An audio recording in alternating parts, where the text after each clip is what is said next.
welcome to the Phillip Siddiq Show. In our continuing coverage of Cinequest 2020, we have a most exquisite film. It has all the right things in it. Action, adventure, let me see, exposure, hacking.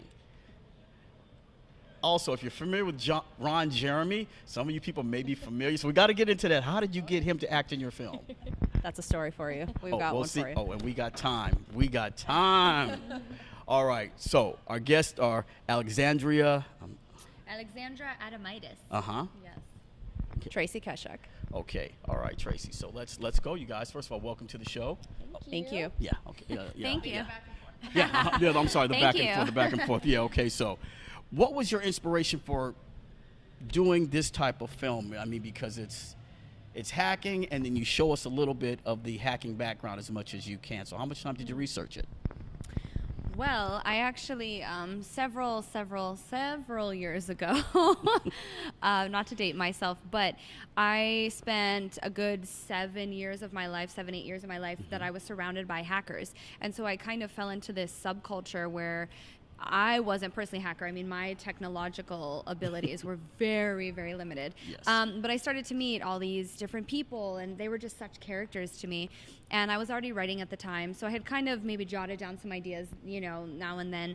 But a couple years later, I thought, I really want to put this into a story. I wanted to do like a feature film about it.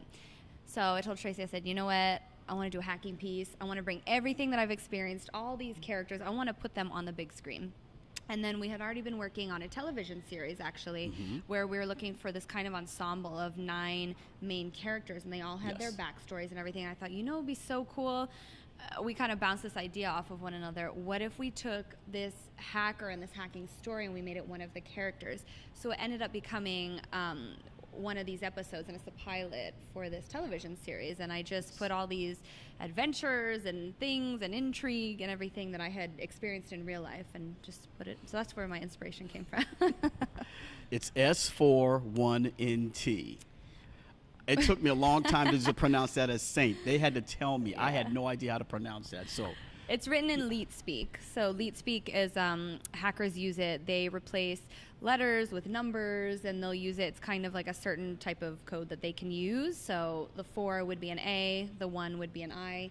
And I thought it was kind of a cool way to put the titling that way. So a lot of people are like, S4. I'm like, that's fine. But it's pronounced Saint, That's what I did. Yeah. All right, so Tracy, your involvement with the film. How did you personally get involved with the film?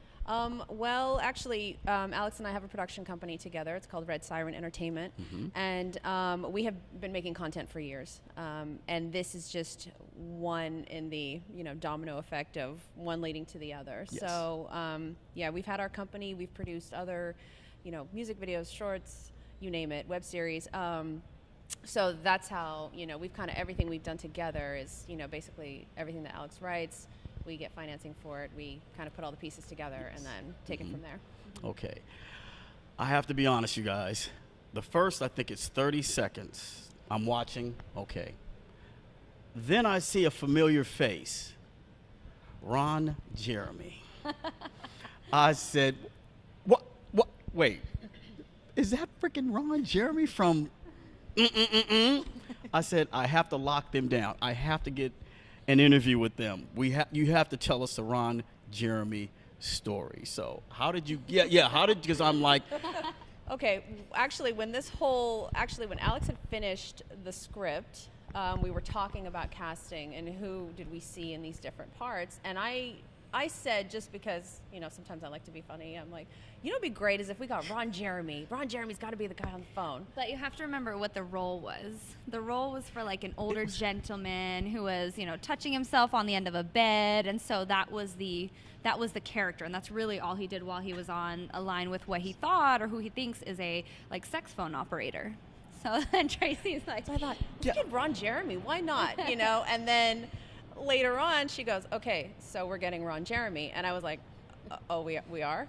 I was like, oh, I was just kidding, but I was like, I mean, I did partly think it was a great idea, but the other part I thought, oh, no, But she was like, no, we got to do it. And I said, okay, let's do it, So it turned out that our associate producer, Sam Schneider, had a friend named Jay Davis who knew Ron Jeremy. So connect the dots. I'm having a conversation with Jay, and Jay is like, yeah, he's like, you got to talk to Ron. Ron would love to do it. So he gave me Ron's number, and I called Ron, and I said, hey, we both know Jay Davis. And he was like, Jay, you know, so it was just like, it just flowed. It was great. And he said, let's do it. I'm down. You know, I talked to his manager. We worked that all out. And next thing you know, he was on set with us. So you know, it's funny how things happen like that. You always know somebody who knows somebody, you know, to kind of connect the dots and stuff. And it's funny because back in the old days, you would have a person talking over the phone as, quote, authentic person. Right. Now it's voice modulation. It's, you know, and everything else. I'm looking at this guy. I'm like,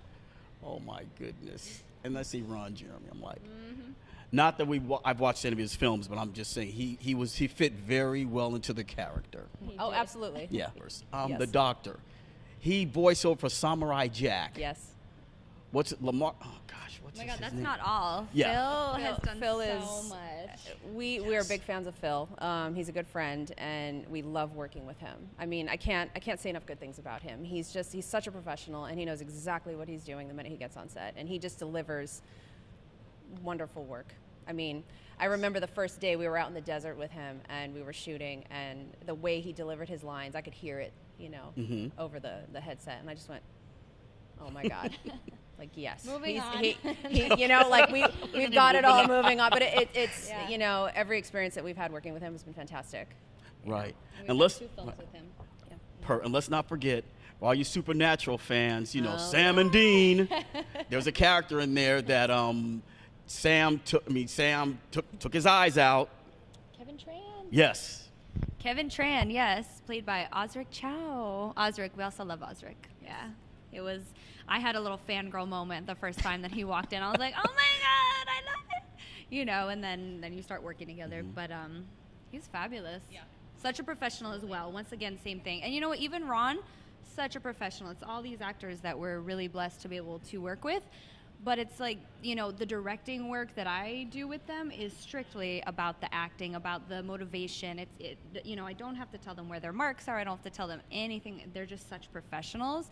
And honestly, they're so humble and lovely to work with. They really are. That was my next question. You read my mind about directing, you know, on such actors on this type of scale you have. You know, what's your secret?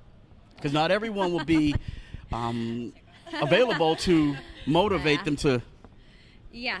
And, you know, with every set, you have the actors that are great, you have the actors that are struggling, then you have the actors that are just like, I know everything, you know? And so I've said this before and I'll say it again, I always want to work with my actors in a way that they want to be worked with. That's how I feel I get the best performance from them. Right. So I like to know them as people a little bit. Sometimes, like when Osric showed up on set, I had never met him in my life. I only knew him as Kevin Tran, you know? And so I didn't know anything other than his work, but I didn't know him personally. So I didn't want to push too much, but I also need to get a certain performance from him, and we hadn't done rehearsals, which I'm a big fan of. I always love doing rehearsals, but we didn't get one. So it's kind of trying to suss out what type of person they are and their actual personality so that I can figure out how to work with them to get the performance that I need. Okay, now since you're the producer, Tracy, how many hats did you wear besides producing? Because an independent film, it's not like you have 1,000 people rolling the credits. Well, you know, this one had a hefty cast and crew this time around. I tend to wear whatever hat I need to, you know, down to if I have to take the trash out, that's what I'm doing. You know, I don't have any qualms about doing any of that because it's a team effort. I've said this to a lot of people that I've worked with is I don't believe that one position is higher or better than the other, you know, from PA to producer and everything in between. We're all pieces to a puzzle, you know, so, and I think we all need to work together as a team, and that's how you get the best project possible. So whenever I'm in the role of producer, I will get down there with my PAs and be like, what do you guys need help with? Like, you know, assuming that I'm not buried in paperwork, which 9 times out of 10 I am, but that's important to me to know that they have the support, because I've been a PA, I know what that's like.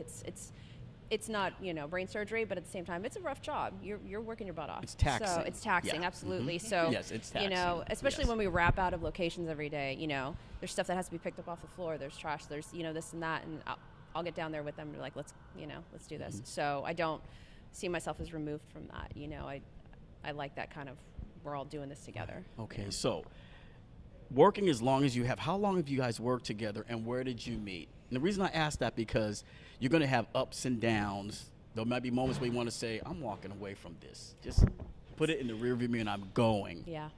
How long have you guys known each other, Lee? We've known each other for almost 8 years, and we met through a mutual friend. And we originally started as actor-manager, because I used to be a talent manager. And when we met, Alex was acting like full time, and so we started talking and seeing like, okay, well, where are you at? Where am I at? What are we doing? And when we started, one of our initial conversations was Alex was telling me about how many ideas she had content-wise, and the list was so long. And I was very impressed, because sometimes you don't really get that out of actors, especially ones that aren't A-listers and stuff, that ones that are working and they're really trying to make things happen for themselves. And she was very ambitious and a self-starter, and she had a fire to her, and I was really impressed and drawn to that. I just went, who's this person? I'm like, I need to work with this person, because this is what I'm looking for. Like, I really want to like take something and run with it. So after we had that conversation, she said, I want to do a Western. And I was like, okay. I'm like, I don't know how to do that, because I hadn't done production. Right. I'd done strictly representation. But I thought in my head, I'm like, I don't know how to do that, but we're going to figure it out.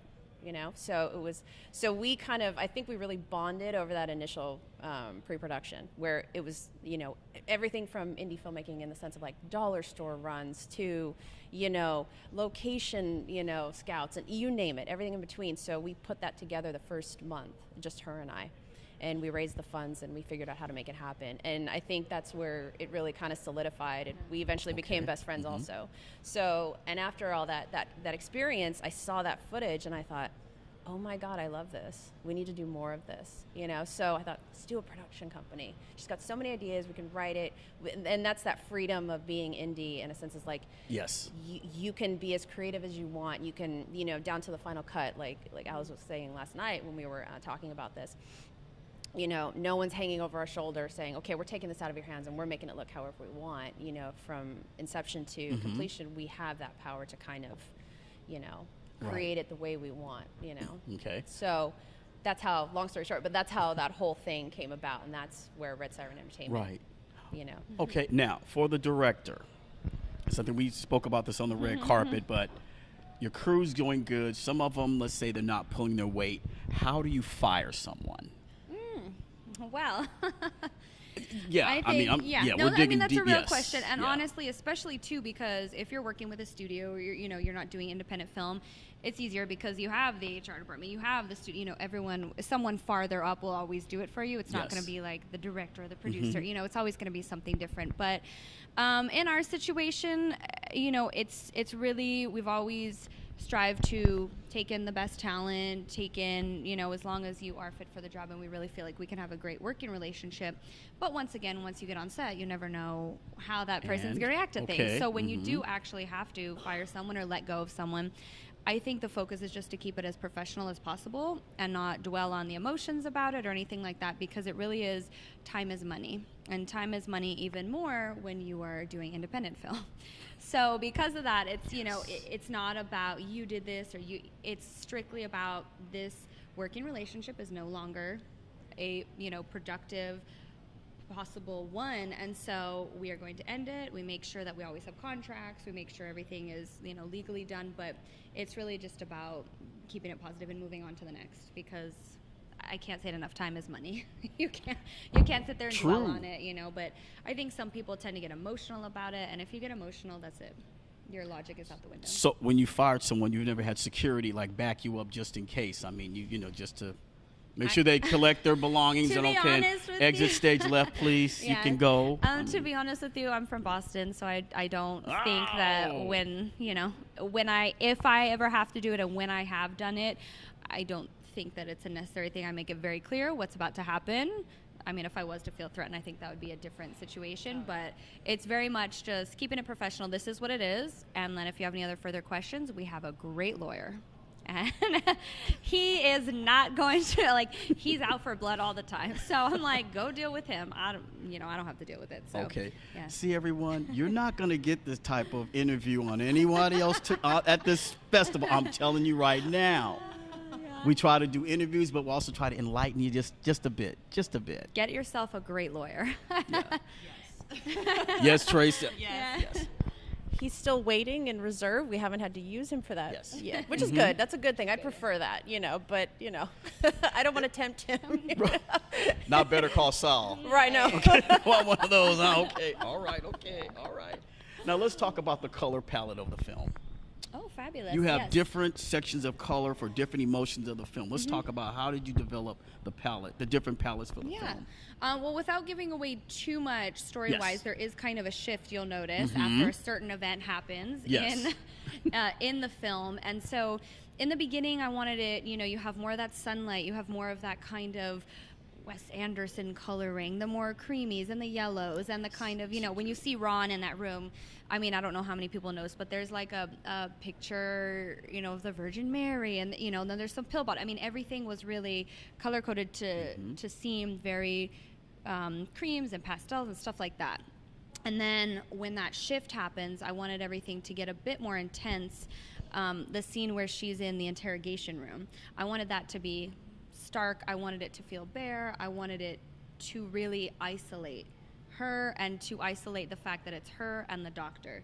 So even if you'll notice, I took out a lot, like when we were working with a composer, we said, we don't really need a lot of music here because it's more about what's happening with these two individuals, and I wanted you to feel isolated like you were in there. But after that, the colors get really intense, the color palette shifts to, we have a lot more blacks and greens and purples coming in and stuff, and I wanted it to be a lot more intense because the film is now ramping up. Right. What was your shooting schedule like? We shot the whole pilot in 5 days. Yeah, it was just 5 days, standard shoot day. Yeah.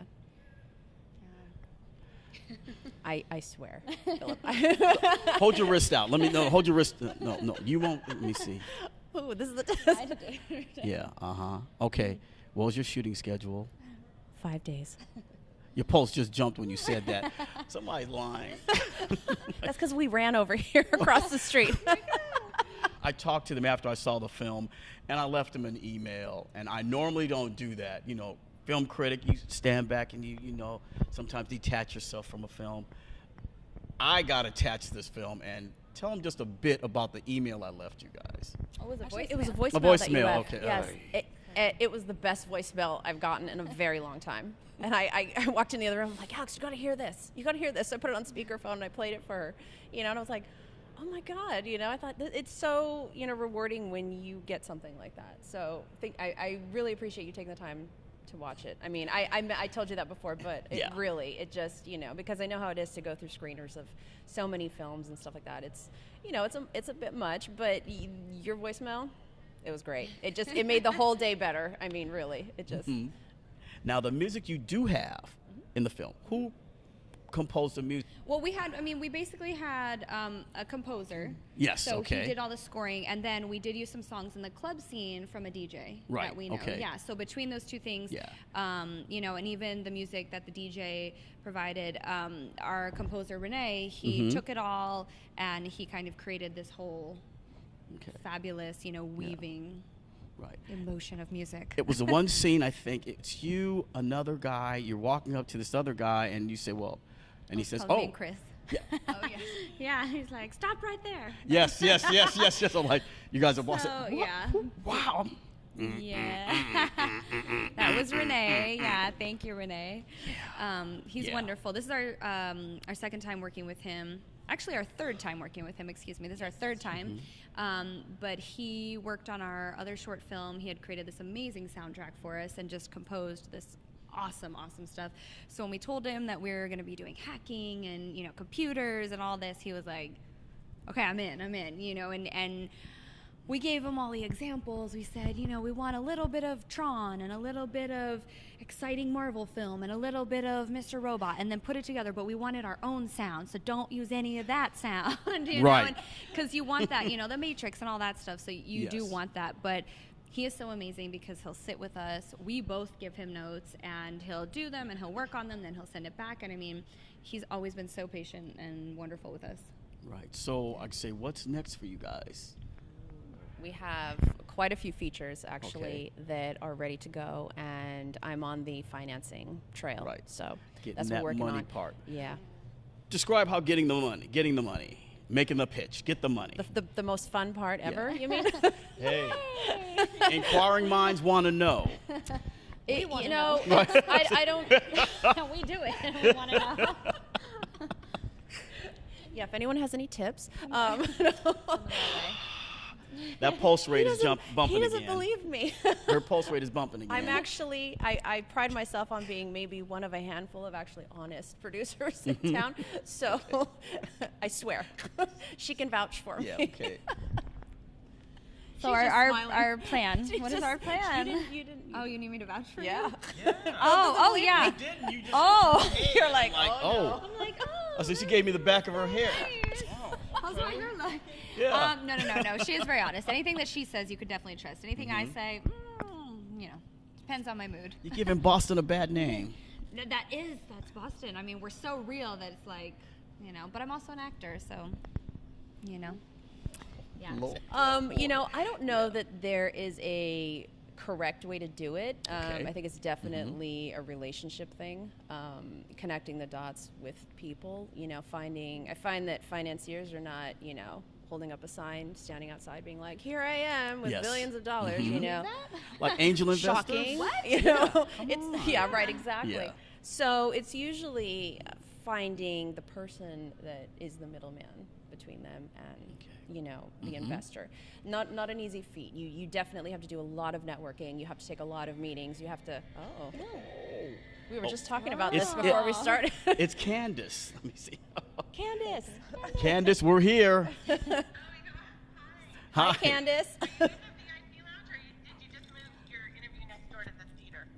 Oh, VIP lounge. We're in the back, right? This is the. Yeah. Perfect. Yes. Thank you so much, Candace. You're welcome. Thank you. Have a good one. Thank you. You too. Okay. So cute. Oh. Hackathon. Every film is different. You leave with something from every different film.